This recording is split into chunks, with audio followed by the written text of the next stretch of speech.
नमस्कार किसान भाई। जैसे कि आपको पता है मेरा नाम राजेश खौसे, मैं कृषि मौसम वैज्ञानिक कृषि विज्ञान केंद्र में कार्यरत हूँ। अभी आने वाले समय में मौसम में जो बदलाव हो रहा है उसके बारे में आपको बताऊंगा और इसका प्रभाव जो है फसलों के ऊपर कैसे रहने वाला है इसके बारे में हम आज बात करेंगे। तो सबसे पहले हम बात करते हैं कि ये मौसम बदलाव, अचानक मौसम में आया बदलाव, कारण क्या है। इसका कारण यह है कि अभी जो दो जगह पे पश्चिमी विक्षोभ जिसको हम वेस्टर्न डिस्टर्बेंस बोलते हैं और इसी वजह से बारिश, ये अपनी जो गरज चमक साथ बारिश होती है, ओलावृष्टि होती है रबी सीजन में, इसी कारण से होती है। तो ये हो गया जैसे मतलब अभी आज के समय में आए मौसम में बदलाव का कारण।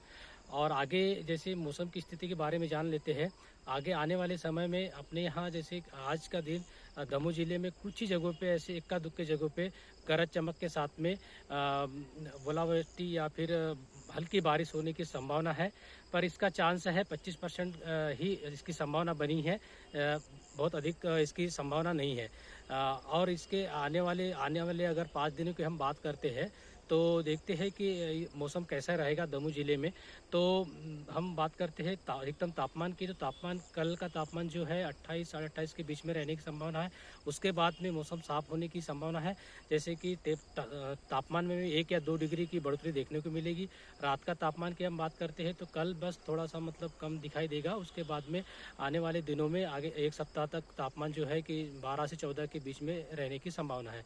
वैसे ही आर्द्रता बनी रहेगी। आर्द्रता, अधिकतम आर्द्रता हम अभी देख रहे हैं दिन में, जैसे कि 12 बजे के पहले की हम बात करते हैं तो ये जो सुबह की आर्द्रता हम अधिकतम आर्द्रता बोलते हैं तो ये भी 80 से 85% रहने की संभावना है।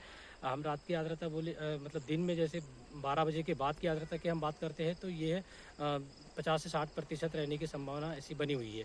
तो इससे क्या है, फसलों में इसका नेगेटिव इम्पैक्ट पड़ सकता है। जैसे कि अभी हमारे यहाँ रबी फसल में जो मुख्य रूप से जैसे चना की फसल खड़ी है, इसमें ऐसा मौसम क्लाउडी वेदर रहने की वजह से कैटरपिलर यानी कि इल्ली की संभावना बढ़ती है। और जैसे बाकी सब्जियों की हम बात करते हैं, सब्जियों में एफिड एसिड लगने की संभावना बनी रहती है, जिसे हम रस चूसक कीड़े के नाम से जानते हैं। तो ये हम जैसे कि अभी इल्ली की अगर संभावना हमारे चने के खेत में लगती है तो हम इसे इमामेक्टिन बेंजोएट का मतलब स्प्रे कर सकते हैं। इसकी मात्रा जो है कि 100 ग्राम प्रति एकड़ के हिसाब से हम 200 लीटर पानी में घोल कर इसका छिड़काव कर सकते हैं, तो इल्ली से ये निजात मिल सकता है।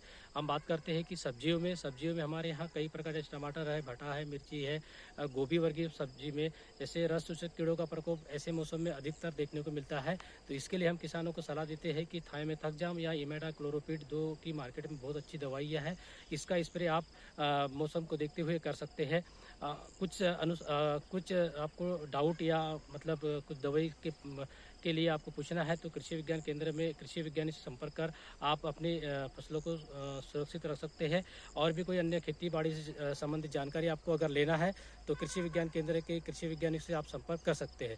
इसी के साथ में मैं अपनी वाणी विराम देता हूँ। धन्यवाद।